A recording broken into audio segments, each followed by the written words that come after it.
Hello, class. This is Dr. Branch. We're going to say a few things about wealth and poverty in the Old Testament.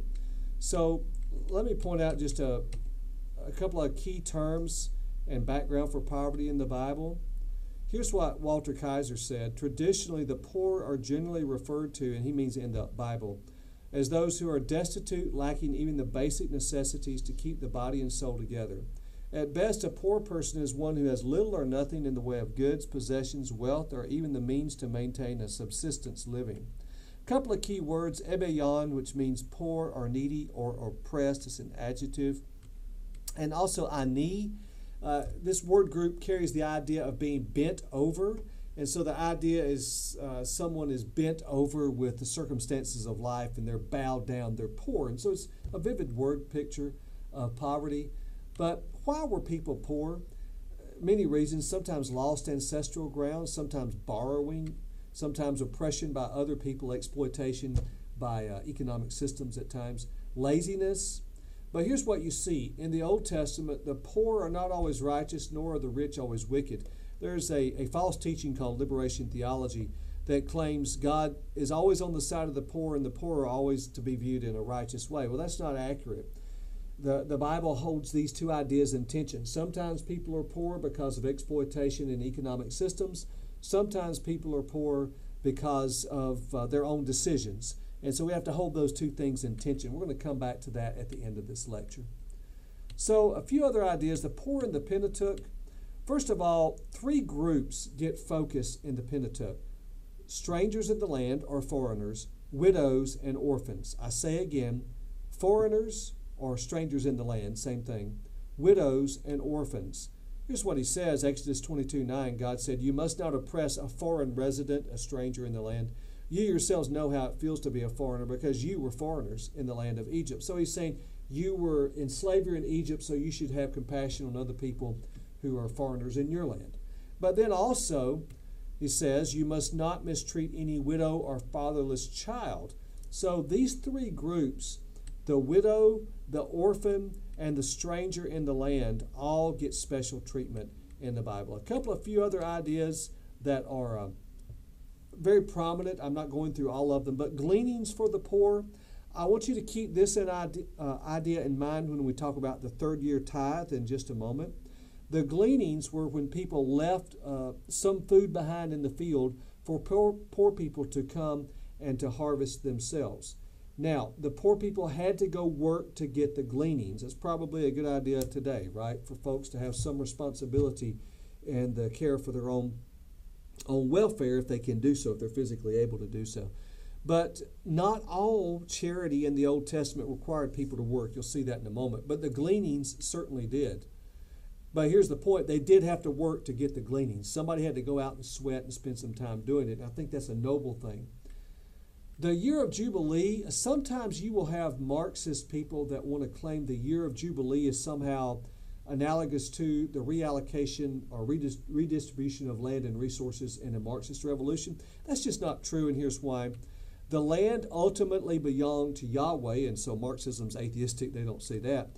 But in that, the purpose was to keep land in family lines, and in a Marxist revolution, they want to give the land to the government. So the year of Jubilee and Marxist land reforms are not analogous. So a couple other key ideas that you want to make sure that you keep in mind. First is a couple of perplexing statements about poverty in Deuteronomy 15. In chapter 15, verse 4, it says, "There will be no poor people among you." And then in chapter 15, verse 11, just a few verses later, it says, "For there will never cease to be poor people in the land." Well, how do you reconcile these two things? Well, I have just a few thoughts on that. First of all, the promise in Deuteronomy 15:4, "no poor people in the land," was contingent upon the Israelites' obedience to God's commands that you see coming after that. Also, Deuteronomy 15:4 means the borrowing and lending discussed in verses 1 through 3 ought to be a moot point. And what you're seeing here is, as you know from your study of the Bible, quite frequently they did not keep God's commands. So that's the whole point. They did not keep God's commands. But really, I think this is the best answer I can give. These two verses demonstrate the tension between what should be and what actually is. And that's what we see in our own world today. A few other things. The third year tithe. Now, with the gleanings, people had to go into the field or the vineyard and do work to get the food to feed themselves, just like Ruth did. But the third year tithe is charity proper. Look at this. At the end of every 3 years, bring a tenth of all your produce for that year and store it within your gates. Then the Levite, who has no portion or inheritance among you, the foreigner, the fatherless, and the widow, see those three groups? Foreigner, orphans, and widow, there they are again. They can come and eat and be satisfied. This is charity proper. It was given to them, but it was given to people who were in the most destitute situations. So another idea is, and I just want to stress, not all charity in the Old Testament required people to go do something. The gleanings did, but the third year tithe was charity proper. It was simply given to people in very destitute situations. Another interesting thing about the gleaning, Deuteronomy 23 says that when you do it, you can't take a sack or a basket or a sickle with you. So the idea is you can go to get enough food to feed yourself, or sustenance, yes, but wealth from someone else's work, no. You're not supposed to take advantage of their work, harvest all their stuff, and then make money for yourself. That's not the basic idea of the gleaning. A few other ideas that pop up. I want to stress this again. I've said it several times. This will be on the midterm. Widows, orphans, and strangers, or foreigners, receive special attention in the Pentateuch. But don't miss this, the cultural background. In that world, so much of life depended on muscle power of adult males just to go out and do the work or hunt something down and kill it. And so, especially the widows and orphans would be very destitute if that adult male died. They're in a bad situation. So, a few other ideas. In the historical books, all I want to point out is the book of Ruth. Now, certainly Boaz was a gracious man, and he was merciful to Ruth. Let us not miss the point that he was also quite smitten by her beauty, and she was a lovely lady. But all that said, he is a man noted for his noble character, and his virtue is demonstrated by his mercy to the poor. Especially, don't forget, the book of Ruth occurs during the period of Judges when things were in the middle of moral chaos. In the middle of all that moral chaos, you have these two people acting very virtuously, which is a great lesson for us today in the middle of our moral chaos. And Boaz is presented as a morally virtuous person because of his kindness to poor people. Okay, I want to scoot on to the book of Proverbs. There's a lot of other things I could say from the wisdom and poetic literature, but Proverbs says a lot about poverty. It says this: adultery will lead to poverty. And it says, in fact, if you commit adultery, strangers will drain your resources and your earnings will end up in a foreigner's house. Laziness leads to poverty. Idle hands make one poor, but diligent hands bring riches. It's noble to show kindness to the poor. Reckless decisions lead to poverty. The plans of the diligent certainly lead to profit, but anyone who's reckless certainly becomes poor. Obsession with hedonism, a lifestyle of pleasure, food and wine, all these things, if that's what your life is all about, or sex, that's going to lead to poverty eventually. Also, Proverbs stresses that the rich and poor are, in fact, equal before God. Debt leads to poverty. One of the favorite memory verses for my wife and I is Proverbs 22:7. The rich rule over the poor. The borrower is servant to the lender. When you start borrowing money, you are now a servant to someone else, and it can lead to poverty. God will defend the poor who are exploited. That's a promise.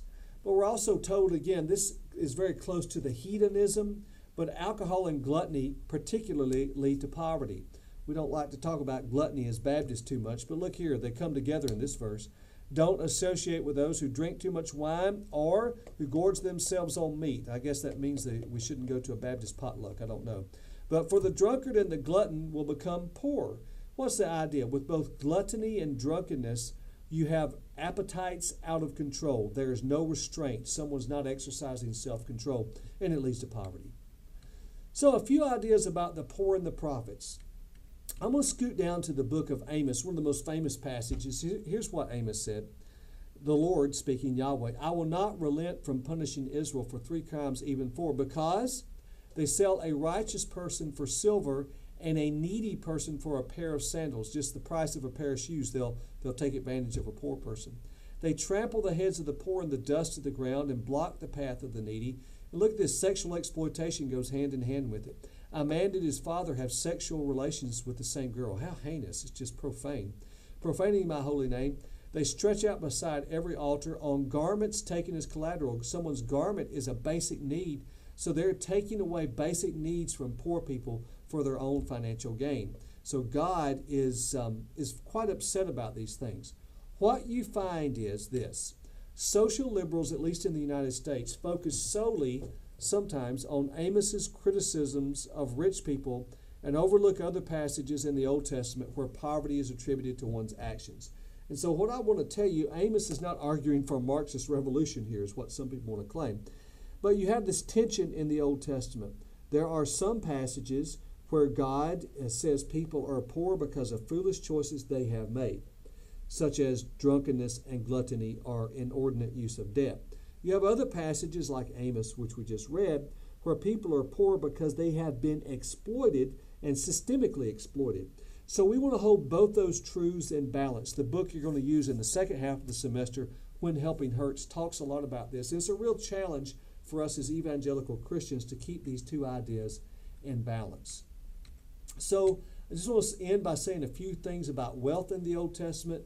Ladies and gentlemen, the patriarchs were wealthy, and the reason why this is important, their wealth was needed in order to make the Old Testament law of work.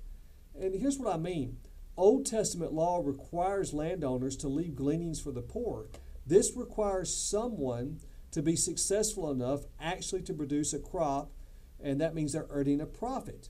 The third year tithe assumes someone's earning a profit. They've been successful and they're able to provide for others from their bounty.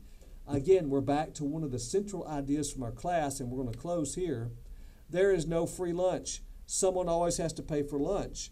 And so if we want to participate in poverty alleviation ministry, then we need people to earn a profit, and we need people to produce wealth so we can actually be involved in poverty alleviation ministry. Well, I hope these ideas have been helpful to you and given you some focus to some of the central ideas in this very short survey of poverty and wealth in the Old Testament.